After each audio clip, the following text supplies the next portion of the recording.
So let me tell you my story I call the Navajo Code.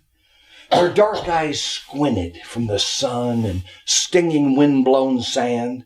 Selected teenage Indian boys on reservation land. They stood in line to take the oath, enlisting in the Corps. These proud United States Marines would soon ship off to war. But unlike most young servicemen who packed their bags to go, they brought along a special skill. They all spoke Navajo, a tongue almost impossible to counterfeit when spoke. Had just been worked into a code that no one's ever broke, a code no other single group could speak or understand, none save the first Americans from reservation land, descendants of a noble band who 80 years before were driven from their mountain homes, now volunteered for war. They memorized a secret code that used their native tongue. They all were keen and quick to learn. They all were very young. They'd never heard of Tinian, Saipan, or Normandy, the Solomons, Guadalcanal, Guam, or Sicily, but off they went to foreign lands where bombs and mortars flew and took their place right at the front. They were the chosen few. Enciphering, deciphering with ordinary code could not be used in close combat where hand grenades explode, but Navajo spoke instantly. Their message wasn't read.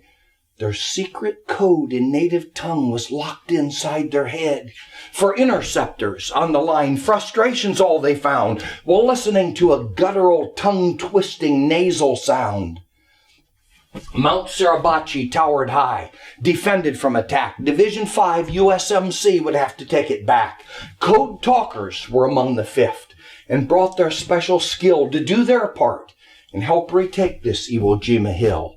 A message squawked aboard the ship just as they hit the shore, and round the clock the first 2 days they sent 800 more, directing fire from the sea to help acquire ground. Transmissions later analyzed without an error found.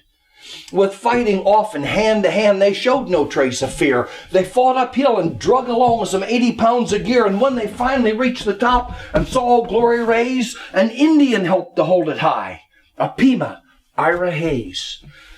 Commanders on our naval ship stood by the radio.